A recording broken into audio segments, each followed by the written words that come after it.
MNT news network में आप सभी का स्वागत है।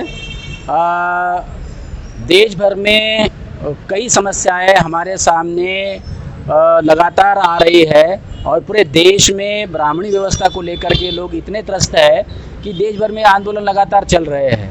मूल निवासी संघ के माध्यम से इन सारी समस्याओं को लेकर के एक मांग पत्र यहाँ पर औरंगाबाद की तरफ से, जिला कार्यकारिणी की तरफ से दिया जा रहा है। हम लोग औरंगाबाद संसदीय क्षेत्र के सांसद माननीय इम्तियाज जलील जी इनके कार्यालय के सामने खड़े हैं और थोड़ी देर पहले मूल निवासी संघ की तरफ से उनको एक ज्ञापन सौंपा गया। इस ज्ञापन में कुछ उनकी डिमांड्स थी। ये मांग पत्र में क्या था वो जानने के लिए हमारे साथ मौजूद है मूल निवासी संघ के जिला अध्यक्ष माननीय नितिन चाबुकस्वार जी। हम उनसे बात करते हैं। क्या है सर ये आंदोलन, आपने क्या मांग पत्र में क्या लिखा है? जय भीम, जय मूल निवासी। सबसे पहले तो मैं आपको ये जनप्रतिनिधि संज्ञान आंदोलन क्या है ये आपको मैं समझाना चाहूँगा। भी भारत भर में मूल निवासी समाज जो भारत के 85% वर्ग में से आता है, जो SC ST OBC और जो भी धार्मिक अल्पसंख्यक लोग हैं, इन सब का मिलके जो हमारा मूल निवासी समाज है, उनकी कई सारी समस्याएं हैं। आज भारतीय संविधान लागू हो गए 70 साल बीत चुके हैं, फिर भी उनकी जो समस्या है वो अभी भी जस की तस बनी हुई है।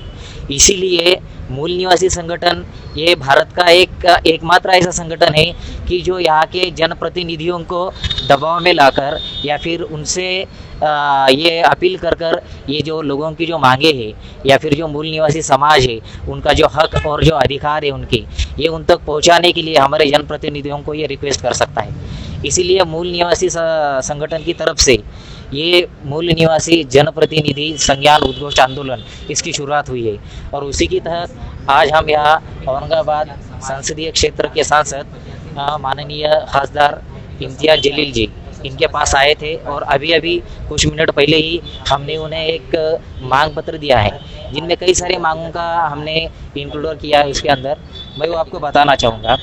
हमने सबसे पहली और जो महत्वपूर्ण मांग है जो 70 सालों के बाद कई बार उभर कर आई है सामने, फिर भी उस मांग की जितनी पुरजोर कोशिश होनी चाहिए थी या फिर उस पर जितनी काम होना चाहिए था वो हुआ नहीं। वो मांग ऐसी है कि भारत में जो भी SC ST OBC और माइनॉरिटीज के लोग हैं उनकी जातिगत जनगणना होनी चाहिए और जातिगत जनगणना होने के बाद में उनका जो प्रतिनिधित्व है जिसे आरक्षण कहा जाता है उसे हम प्रतिनिधित्व कहते हैं क्योंकि वो ओरिजिनल प्रतिनिधित्व है, उनका प्रतिनिधित्व उन्हें मिलना चाहिए। ये हमने पहले जो प्रमुख मांग है उसके अंदर में हमने वो लिखा है। दूसरी मांग हमने ये लिखी है कि पूरे केंद्र और राज्य में एक न्यायिक का गठन करना चाहिए और उसके बाद में वो जो हमारे SC ST OBC और माइनॉरिटी के जो मूल निवासी संघ के लोग हैं उनकी हक और अधिकार उन्हें उसमें मिलने चाहिए। सर आपने जो मांग पत्र दिया है उस मांग, आपको ऐसा लगता है कि ये सांसद और विधायक को आप दे रहे हैं, तो सांसदों को और विधायकों को मांग पत्र देने से क्या आपको लगता है कि ये लोग अगर सच में काम करते तो ये समस्याओं का समाधान किया जा सकता है? हाँ सर जी, बिल्कुल, क्योंकि हम लोकशाही में चलने वाले लोग हैं और लोकशाही के हिसाब से आप सिर्फ रास्ते पे कितने भी आंदोलन चाहे कर ले या फिर कितने भी आप विचारधारा की बातें कर ले, तो यहाँ पे प्रॉब्लम ऐसी हो जाती है कि वहाँ पर अगर आपके जनप्रतिनिधि आपकी मांगों को उठाने के जो मुद्दे हैं वो वहाँ पर रखते नहीं है तो आपकी इन बातों का कोई वैल्यू रहता नहीं है। इसलिए हमारे जो भी मांगे हैं या फिर हमें जो भी हासिल करना है उसके लिए हमें ये जो आंदोलन की तहत ये जो मांगे हमने अभी यहाँ पर दी है, 11 मांगे हमें यहाँ पर दी है, तो इस मांगों के तहत ये मुद्दे अगर वहाँ पर संसद में या फिर विधानसभा में ये हमारे जो जनप्रतिनिधि ये उठाएंगे और उसके अंदर अगर ठोस कायदे वो बनाएंगे तभी ये चीज़ें मतलब जो है तो वो पूर्ण रूप से शामिल हो पाएंगे।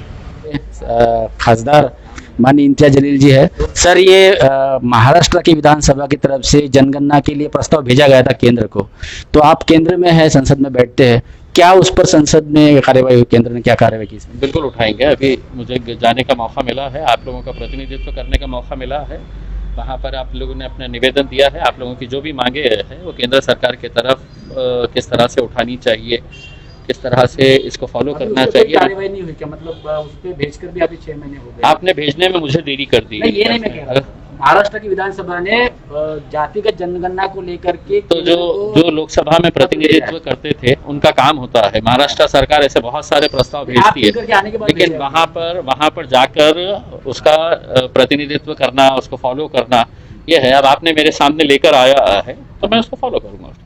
जनप्रतिनिधि संज्ञान उद्घोष आंदोलन चल रहा है। इस संदर्भ में औरंगाबाद के जो शहर अध्यक्ष है माननीय सिरसाट सर, यहाँ पर महाराष्ट्र के विधानसभा के विधायक, औरंगाबाद के पश्चिम के विधायक जो है तो संजय सिरसाट, यहाँ उनका ऊपर कार्यालय है और यहाँ पर उन्होंने अभी निवेदन दिया है वो संज्ञान उद्घोष आंदोलन को लेकर के। क्या है वो उद्घोष आंदोलन, कौन सी चीज़ें वो संज्ञान में लाना चाहते हैं विधायक जी के, हम उनसे बात करते हैं। बताइए सर, क्या आंदोलन है ये? मैं विकास सिरसाट औरंगाबाद का शहर अध्यक्ष इससे काम करता हूँ और आज हम विधायक जी के पास गए थे जो औरंगाबाद पश्चिम से आते हैं, संजय जी सिरसाट से, और उनको हमने ये जो एप्लीकेशन दिया था, मतलब ये जो निवेदन दिया था, यहाँ पे कुछ हमने प्रमुख मांगनियाँ बताई थी। मतलब यहाँ पे 10 मांगनियाँ है।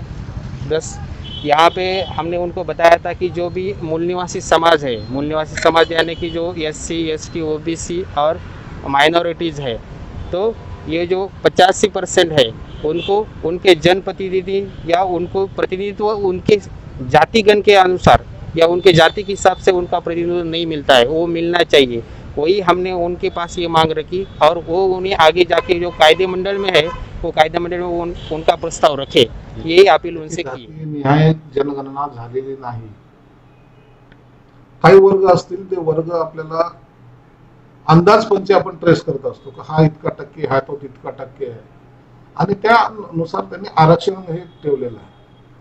पण मुळामध्ये हे आरक्षण नोकरी संदर्भातच नाही, इतर सर्व क्षेत्रामध्ये ते लावण्यासाठी त्यांची जनगणना व्हावी ही आमची सर्वांचीच मागणी आहे। ओबीसी संघटनेने सुद्धा याच्यात आंदोलन केलेले आहे, परंतु केंद्र शासनाच्या अखत्यारीत हा प्रश्न असल्यामुळे त्याला वारंवार आपण याच्याबद्दल सांगितलंय आणि आता आम्ही ती जनगणना करत आहोत असे त्यांनी फक्त ठोस म्हणजे ते टेम्पररी ज्याला म्हणतो आपण, त्यांनी एक आश्वासन दिलेलं आहे। उत्तर म्हणजे आता शासनाकडे उत्तर आलेलं आहे, परंतु त्या उत्तरामध्ये एवढं काही डिटेल्स नाही। त्याच्यामध्ये आपण सुप्रीम कोर्टात सुद्धा त्याच्यात काही लोकांनी रीट दाखल केलेले आहे। शासनाची भूमिका पहिल्यापासून आहे की जनगणना ही झाली पाहिजे, हा शासनाचं, पण केंद्राने त्यांच्यातर्फे झाली पाहिजे म्हणून केंद्राकडे अधिकार असल्यामुळे त्यांची महाराष्ट्रामध्ये आता फार म्हणजे अटकेच्या घटना ह्या लॉकडाऊनच्या काळामध्ये घडलेल्या आहेत, तर याच्यावर तुमचं काय मत आहे? म्हणजे फार वाढलेल्या आहेत त्या घटना? नाही, या अट्रॉसिटीच्या घटना कुठेही राज्यामध्ये कुठेही कोणत्याही भागात जर घडले असेल तर शासन म्हणून, आज मी सत्ताधारी पक्षाचा आमदार आहे, मी सुद्धा शासनाच्या वतीने सांगतो की तुम्हाला कुठेही अशा घटना घडल्या तर तातडीने त्यांच्यावर कठोर कारवाई झाली पाहिजे, हिंमत झाली नाही पाहिजे। अट्रॉसिटीची घटना असेल की कोणतीही घटना असेल, हे का घडतात का त्याच्या मागचं कारण शोधलं गेलं पाहिजे। कुणावर ओबीसी असेल, SC असेल, दलित असेल किंवा सुवर्ण असेल, कोणताही जाती धर्माचा माणूस असला तर कोणीही कुणावर अन्याय करता कामा नये। तुम्ही याच्यावर काय सत्ताधारी तुम्ही आता काय याच्यावर ऍक्शन घेतली? अशा घटना घडू नयेत असं माझे प्रामाणिक मत आहे। आणि जर त्या घटना जर खरंच अन्यायकारक असेल आणि जर एखाद्याने अट्रॉसिटी केली असेल तर ती भाग वेगळा, परंतु कोणी जाणून बुजून जर करत असेल तर तोही भाग चुकीचा आहे। म्हणून दोन्ही बाजू समजून घेऊन समाजामध्ये ज्या ठिकाणी तेढ निर्माण होईल त्या ठिकाणी शासन कडक कार्रवाई करेल। इसके पहले लोग धरना प्रदर्शन करते थे,